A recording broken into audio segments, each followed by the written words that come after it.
Hi friends, welcome to outside glorious, kind of hot Washington. We're going to show you some videos today, and I mean my faithful companion Cooper, who is keeping that blanket from flying anywhere. We're going to show you some stretch and mobility drills.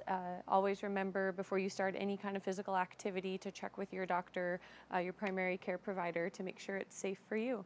Otherwise, get into something comfortable and let's get moving. All right, let's get started with a great series for stretching and bringing some mobility to the major joints of the body. Now again, if anything is feeling kind of weird or you just don't feel like something's right, stop. There's no need to push and injure yourself, so please don't. All right, we're going to start. My faithful companion is here. What you need to do is grab a towel or a sweatshirt, something that you can roll up. Closet dowels work too, or just a big old yardstick. You don't really need anything at all. It just kind of helps. What we're going to do is lift this up and over and just gently squeeze through those shoulders. Now, if your arms stop here and you're like, not getting anywhere, you can just kind of start to bend the elbows a little bit and roll down. The purpose of this is just to increase the mobility of the shoulder. Just kind of get those warmed up. If you feel some crunchies going on, that's just your body entertaining you. But again, if there's pain, stop. That's an indicator to stop. So we're going to do about 10 of these, so let's do about 3 more. 2. Good. And 1. Beautiful. I'm starting to feel some more mobility in my shoulders. The next one is just like you're putting on a big winter coat in 80-degree weather and taking that off. And we're going to do that again. So really just, again, moving through that mobility of the shoulders, up and over.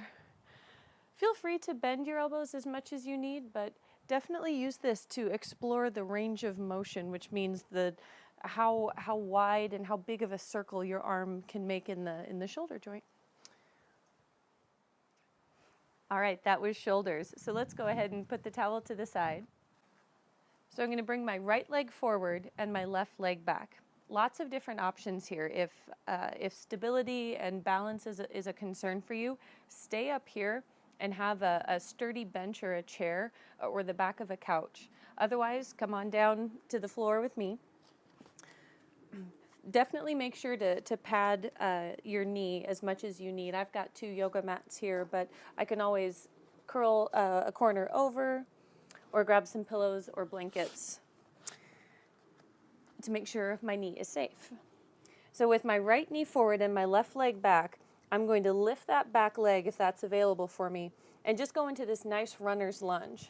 Again, if my hands can't be flat on the ground, I really want to make sure I elevate them somehow, because we don't want to be up here. That stresses the wrists out.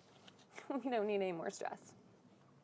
So I'm taking my right knee and gently going towards Cooper, and I'm taking my left heel and driving it gently back towards the end of the mat. And I should feel a lot of kind of muscles talking in my hips and my pelvis. What I want you to think about is not necessarily stretching so that you're like, I'm gonna get there. Instead, think of relaxing into this posture, and half of you just laughed at me because you're probably kind of struggling to stay up in this posture, but bear with me, we've got this. And just take a couple deep breaths here. And now start to rock on that back foot.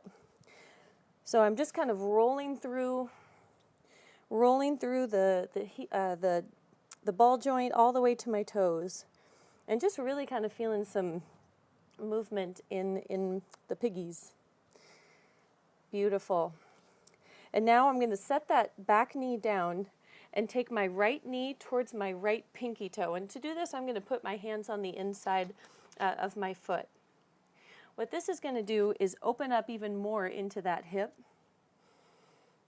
You'll definitely feel that. Again, if there's pain or anything kind of talking to you, come back a little bit from that pose. And stay, find some movement here too. There's no reason to just kind of get here and be a statue. There's no winning. But make sure that You are staying safe. And then planting my hands on either side of my foot. Now I'm going to take my right knee down towards the ground, almost like my knee can kiss the ground. And then my back heel is going to start coming up. The minute that starts coming up, I want to send that heel back down to the ground. And what that's going to do is really get some deep stretch in the calf muscle. So it's a simultaneous movement, meaning the knee is going down towards the ground and the heel is going down. So I have this opposition going on. Good. And then I'm going to take just a little break because that's definitely lighten up the fire. Good. Take that knee down. The minute that heel comes up, drive that heel back. And again, my knee is just down in the back, and so all of that sensation is in that calf. Beautiful. Let's go ahead and switch legs. Take a minute here, roll the ankle out, maybe go into a little child's pose. But don't quit on me. You've got another side, I hope. All right, so left leg forward, right leg back. Microphone cord out of the way, very important. Good, so let's just find that long stretch here. So my left knee wants to head to the top of the mat. My right heel wants to go back. And I'm just kind of finding that movement, finding that openness, not pushing the stretch, not feeling tension, but almost like I could relax here.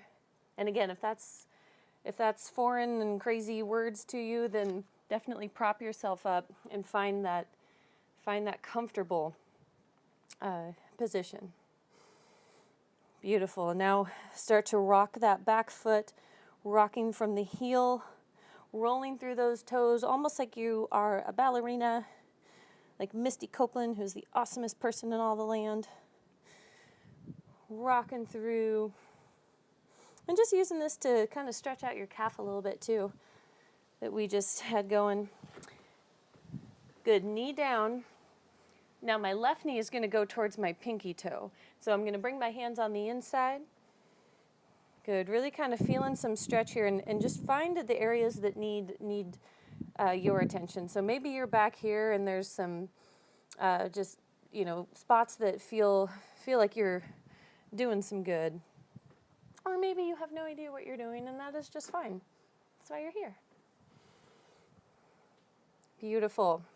Now I'm going to bring my leg into the center, hands down on the side, sending my knee down towards my dog. And as soon as that heel starts to come up, I'm going to send him back down. So again, feeling that opposition. So knee wants to kiss the puppy. Heel wants to go down. And the minute you find it, you're going to be like, oh, that's what she's talking about. Because it's kind of weird. It's a little hard to describe. But what we're doing is we're helping your foot to have the flexibility to to lift towards your knee. So when you walk, when you do squats, or when you run, there's more mobility in that ankle. So finding that deep, deep calf stretch by sending the knee down and also the heel back. Excellent. Let's go ahead and bring him back. Give that left ankle a little love, a little twistertons, which is the technical term. And beautiful. You're good to go.